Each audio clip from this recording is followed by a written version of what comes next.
UP की राज्यपाल आनंदीबेन पटेल ने सोमवार को बरेली में कहा कि प्रधानमंत्री नरेंद्र मोदी महिला सशक्तिकरण को लगातार बढ़ावा दे रहे हैं। देश की महिलाएं आज हर क्षेत्र में आगे बढ़ रही हैं और नाम कमा रही हैं। जिस देश में महिलाएं सशक्त होती हैं उस देश को आगे बढ़ने से कोई नहीं रोक सकता। अब समय बदल गया है। महिलाओं को अपने और परिवार के विकास के साथ देश के विकास का दायित्व भी संभालना होगा। राज्यपाल रोहिलखंड यूनिवर्सिटी के अटल सभागार में आयोजित वुमेन एंटरप्रेन्योर समिट को संबोधित कर रही थी। उन्होंने कहा कि विश्वविद्यालय में अब गर्भ संस्कार पाठ्यक्रम शुरू किए जाएं। इसके लिए अंक भी निर्धारित किए जाने चाहिए। छात्रों के लिए लैब और पुस्तकालय 24 घंटे खुलने चाहिए। कार्यक्रम के दौरान रोहिलखंड इंक्यूबेशन फाउंडेशन समेत अन्य परियोजनाओं का उन्होंने डिजिटली उद्घाटन के साथ उद्यमियों का सम्मान भी किया। राज्यपाल के रोहिलखंड विश्वविद्यालय पहुंचने पर कुलपति प्रोफेसर केपी सिंह ने पूरी टीम के साथ उनका स्वागत किया। दीप प्रज्वलित कर राज्यपाल ने कार्यक्रम का शुभारंभ किया। राज्यपाल आनंदीबेन पटेल ने उद्योग एवं कारोबार में अतुलनीय योगदान के लिए कविता मोटर्स की शारदा भार्गव, बीएल एग्रो के चेयरमैन घनश्याम खंडेलवाल और उद्यमी दिनेश गोयल समेत बड़े उद्यमी चेहरों को सम्मानित किया।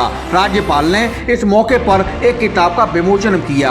आप भी देखें राज्यपाल आनंदीबेन पटेल की मौजूदगी में वुमेन एंटरप्रेन्योर समिट के रंग न्यूज़ टुडे नेटवर्क के संग। नई पॉलिसी, नेशनल एजुकेशन पॉलिसी आई, इसका बड़ा लाभ आज हमारे स्टूडेंट्स को मिला है। जो चाहे वो पढ़ सकते, अब पढ़ेंगे चाहे वो, उनको म्यूजिक में जाना है तो म्यूजिक में पीएचडी कर सकते हैं, पेंटिंग में जाना है तो कर सकते हैं। ये जरूरी नहीं कि बड़े बड़े भवन बनाओ और इसमें कोई सेंटर शुरू करो। एक व्यक्ति भी अपने घर में बैठकर संगीत का क्लासेस चला सकता है या पेंटिंग का क्लासेस चला सकता है और समाज के ऐसे जरूरतमंद बच्चों के लिए वो एक लीडर बन सकता है। तो ये नेशनल एजुकेशन पॉलिसी का एक बड़ा फायदा आज हम देख रहे हैं। 3 साल तक पढ़ो, बीच में से चले जाओ तो कुछ सर्टिफिकेट नहीं मिलेगा।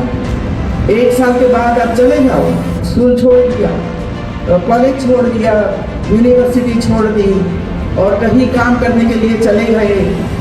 लेकिन एक नेशनल एजुकेशन पॉलिसी में ये भी है कि यदि बच्चा 1 साल पढ़ता है तो उसको सर्टिफिकेट दीजिए और ये सर्टिफिकेट लेकर और कहीं जाएगा और 2 साल के बाद उसको पढ़ना है तो कोई यूनिवर्सिटी में जाकर वो पढ़ सकता है दूसरे साल से। तो ऐसी कई चीज़ें, 2 साल पढ़ा, 3 साल पढ़ा तो ये आगे बढ़ सकता है। 4 साल का कोर्स MA तक, PG तक करने के प्रावधान भी इसमें है।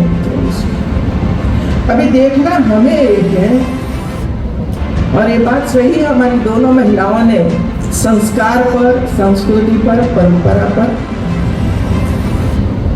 काफी जोर दिया और ये देने की जरूरत है। हम ये भूल गए हैं एज अ मदर। और मैं आपको ये बताना चाहती हूँ कि 1 साल पहले राजभवन में कार्यक्रम का हम लोगों ने आयोजन किया था और पूरे प्रदेश के लिए कार्यक्रम का आयोजन किया था। अब जब वहाँ प्रेजेंटेशन हुआ हमारे सामने कि कितनी मदर बच्चे के जन्म देने के बाद 1 ही घंटे में अपना दूध पिलाती है। आप सोचिए, डिलीवरी के बाद 1 ही घंटे में बच्चे को दूध माँ का मिलता है, कितना परसेंटेज है।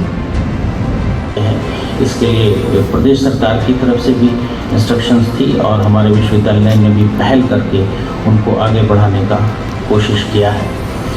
ऐसी परिस्थिति में हमारी जो दूसरी एमिनिटीज़ हैं, करीब 9 उद्घाटन आज हुए और जो दूसरी हमारी विश्वविद्यालय की सहूलियतें हैं, सुविधाएं हैं, उनको भी लोग यूज़ करें और उनको यूज़ करते हुए लैब में क्या हो रहा है, नया आइडिया कहाँ से आ रहा है, नया बिजनेस आइडिया कहाँ से आ रहा है, इस सब के लिए भी इंटरेक्शन बने, इसलिए हमने फैकल्टी कोऑर्डिनेटर्स इसमें अटैच किए हैं, और न केवल अपनी यूनिवर्सिटी के फैकल्टी को अटैच किया है, बल्कि हम लोगों ने ग्लोबली 100 से ज़्यादा इंस्टीट्यूशंस और इनक्यूबेटर्स को इसमें अटैच किया है, जो हमारे इंटरनेट के माध्यम से जुड़े हैं और कभी भी उनसे हम लोग फ़ायदा ले सकते हैं। जहाँ नए यूनिकॉर्न में हमारा देश आगे बढ़ रहा है, वहीं हम लोगों को नए आइडियाज़ के बारे में ध्यान होना चाहिए, क्योंकि विकसित देशों ने बहुत पहले इंक्यूबेटर्स और इस तरह की व्यवस्थाएं बनाई थी, इसलिए उनके पास बड़े बड़े आइडिया आते हैं। हमारे यहाँ जितने यूनिकॉर्न बन रहे हैं उनमें मैक्सिमम आइडिया रिप्लिकेशन के हैं, जो वहाँ हो रहा है उसको हम इंडिया में रिपीट कर रहे हैं। इसलिए कोशिश हमें ये है कि हमारे सभी स्टेक होल्डर्स, कॉलेजेस भी इसमें हम लोगों का सहयोग करें और इसमें आगे बढ़ें, ताकि हम अपने सभी 522 सेल्फ फाइनेंस के कॉलेजों में, 9 संगठक कॉलेजों में, 27 राज्य के कॉलेजों में और 29 ग्रांट-इन-एड कॉलेजों में इस स्टार्टअप की मुहिम को आगे बढ़ा सकें और वुमेन एंटरप्रेन्योर्स को इसमें खास तरजीह देते हुए हम लोग आगे कर सकें। विश्वविद्यालय ने माननीय राज्यपाल महोदय के निर्देशन में नेशनल एजुकेशन पॉलिसी अनाउंस होके आई भी नहीं थी, तब से ही हमारे उत्तर प्रदेश के विश्वविद्यालयों में नेशनल एजुकेशन पॉलिसी की रिलेटेड एक्टिविटीज़ को हमने आगे बढ़ाया था, जिसमें हम इंटरनेशनलाइजेशन की बात है, जिसमें हमने डायरेक्टरेट ऑफ इंटरनेशनल रिलेशंस को एस्टेब्लिश किया है और बहुत सारे देशों के साथ हम लोगों ने अपने वो किए हैं, MOUs किए हैं, एग्रीमेंट्स किए हैं। हमारे यहाँ फॉरेन फैकल्टी भी इस समय यहाँ हमारे यहाँ पढ़ा रही हैं और वो डेली क्लासेस लेती हैं, और फॉरेन फैकल्टी हमारे यहाँ आएंगी। स्टूडेंट एक्सचेंज और फैकल्टी एक्सचेंज बढ़ा है। निकाय चुनाव से जुड़ी पल पल की अपडेट खबरें देखने के लिए सब्सक्राइब करना न भूलें हमारा channel news today network. Channel का लिंक डिस्क्रिप्शन बॉक्स में दिया गया है, उस पर क्लिक कर राजनीति से लेकर देश दुनिया की ताज़ा तरीन खबरें देखते रहें।